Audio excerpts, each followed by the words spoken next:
यह कहानी एक ऐसे शख्स की है जो अपनी रोजमर्रा की जिंदगी में मशगूल था, लेकिन एक रात का मामूली सा वाकया उसकी सोच को हमेशा के लिए बदल देने वाला था। सलीम 27 साल का एक नौजवान दिल्ली की भीड़भाड़ वाली सड़कों पर टैक्सी चलाकर अपनी मां के साथ गुजारा करता था। उसका काम अच्छा चल रहा था और वह अब अपनी खुद की गाड़ी खरीदने की जुगाड़ में था। उसकी मां, जो अक्सर बीमार रहती थीं, उसकी जिंदगी का सहारा थी। सलीम की जिंदगी में सब कुछ सामान्य था। सुबह जल्दी उठना, गाड़ी लेकर निकलना और देर रात थक कर घर लौटना। लेकिन उस दिन कुछ अलग होने वाला था। उस दिन सुबह से सलीम ने कुछ नहीं खाया था। भूख अब तेज हो चली थी और उसका पेट बार बार गुड़गुड़ाकर उसे याद दिला रहा था। उसने सोचा कि पहले कुछ खा लिया जाए, फिर बाकी काम देखा जाएगा। उसने मोबाइल बंद किया और खाने की तलाश में सड़क किनारे किसी ठेले की ओर बढ़ा। वह उस इलाके में पहली बार आया था, इसलिए रास्तों से अनजान था। सड़कें संकरी थीं और अंधेरा गहराता जा रहा था। चारों ओर सन्नाटा पसरा था, सिवाय दूर कहीं से आती कुत्तों की भौंकने की आवाज के। कुछ कदम आगे बढ़ने पर सलीम को सड़क किनारे एक छोटा सा ढाबा नजर आया। ढाबे के बाहर कुछ लोग इकट्ठा थे और खाने की खुशबू हवा में तैर रही थी। सलीम ने राहत की सांस ली, अपनी गाड़ी लॉक की और ढाबे की एक कुर्सी पर बैठ गया। अभी वह मेन्यू देखने का सोच ही रहा था कि एक लड़की उसके पास आई। उसने काला दुपट्टा ओढ़ा हुआ था, जिससे उसका चेहरा पूरी तरह ढका था। उसकी चाल में एक अजीब सा ठहराव था, जैसे वह जल्दबाजी से बच रही हो। लड़की ने धीमी आवाज में पूछा, क्या खाएंगे? सलीम ने बिना ज्यादा सोचे बिरयानी ऑर्डर कर दी। जब वह बिरयानी लेकर आई तो उसकी खुशबू इतनी लाजवाब थी कि सलीम खुद को रोक नहीं पाया और खाने में डूब गया। बिरयानी का हर कौर जैसे स्वर्ग का जायका लिए था। उसने मन ही मन सोचा कि इतनी शानदार बिरयानी उसने पहले कभी नहीं खाई। खाना खत्म करने के बाद सलीम ने पैसे पूछे। लड़की ने मुस्कुराते हुए कहा, जो पहली बार हमारे ढाबे पर आता है उससे हम पैसे नहीं लेते। सलीम चौंक गया। उसने हैरानी से पूछा, क्या यह ढाबा तुम्हारा है? लड़की ने सिर्फ सिर हिलाकर हां कहा और चली गई। सलीम के मन में सवालों का तूफान उठने लगा। यह लड़की कौन थी? क्या वह अकेले ढाबा चला रही थी? और अगर हां, तो इतनी हिम्मत और खुददारी कहां से आई? घर लौटते वक्त सलीम को एहसास हुआ कि उसे अपनी मां के लिए बिरयानी पैक करवानी चाहिए थी, लेकिन अब वह काफी दूर निकल आया था। घर पहुंचने पर मां ने पूछा, खाना खाया?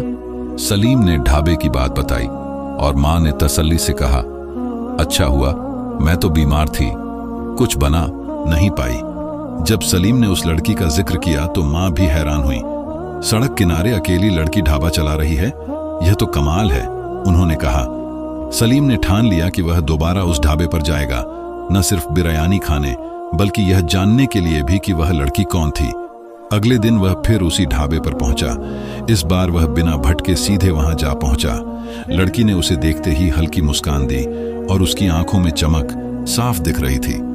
आज भी उसने काला दुपट्टा ओढ़ा था और चेहरा ढका था।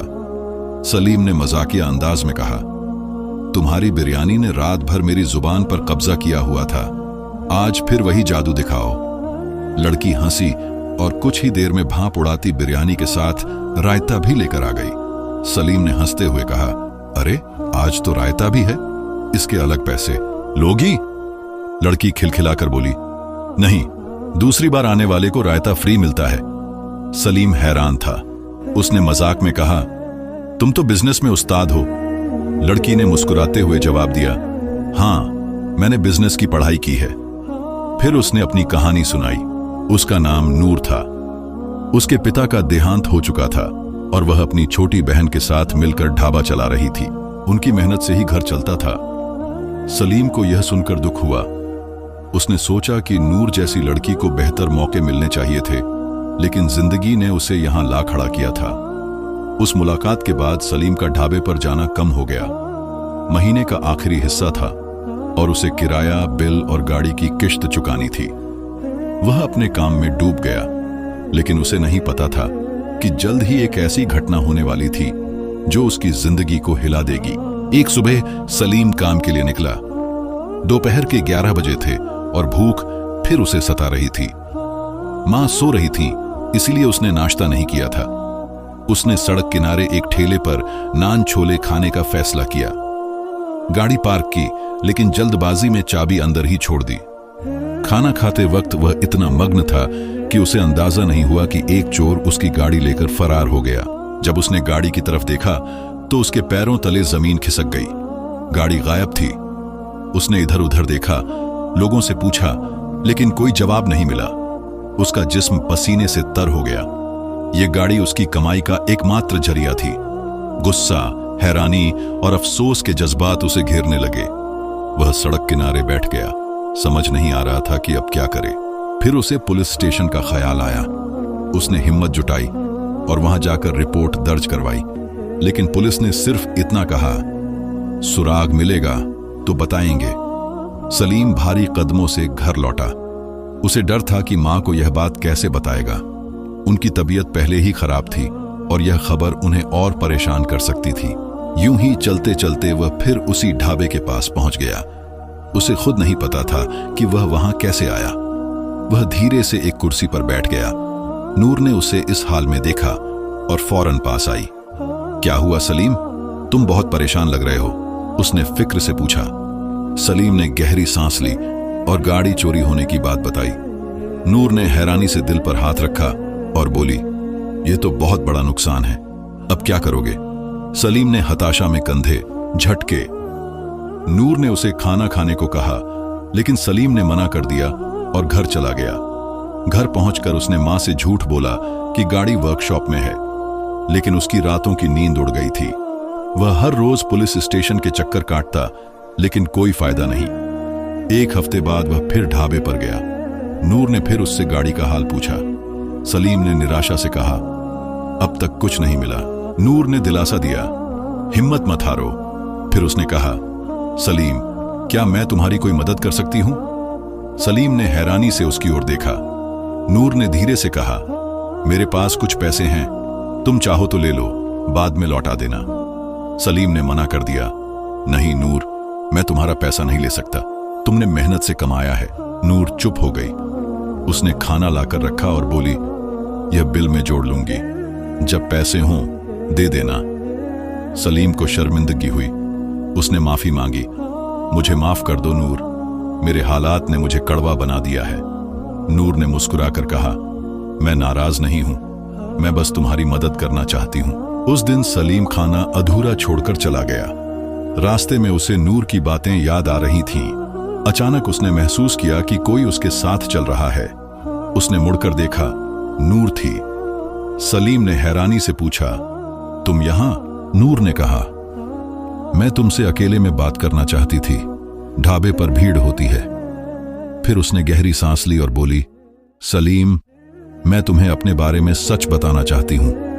मेरा नाम नूर है, लेकिन मैं कोई आम लड़की नहीं, मैं जिन्नात की दुनिया से हूं। मैं इंसानों की मदद के लिए यहां आती हूं। सलीम स्तब्ध रह गया। नूर ने अपना नकाब हटाया और उसकी खूबसूरती देखकर सलीम कुछ पल के लिए खो गया। उस रात वह जैसे नींद में चलता हुआ घर लौटा। अगले दिन उसने मां को सच बता दिया।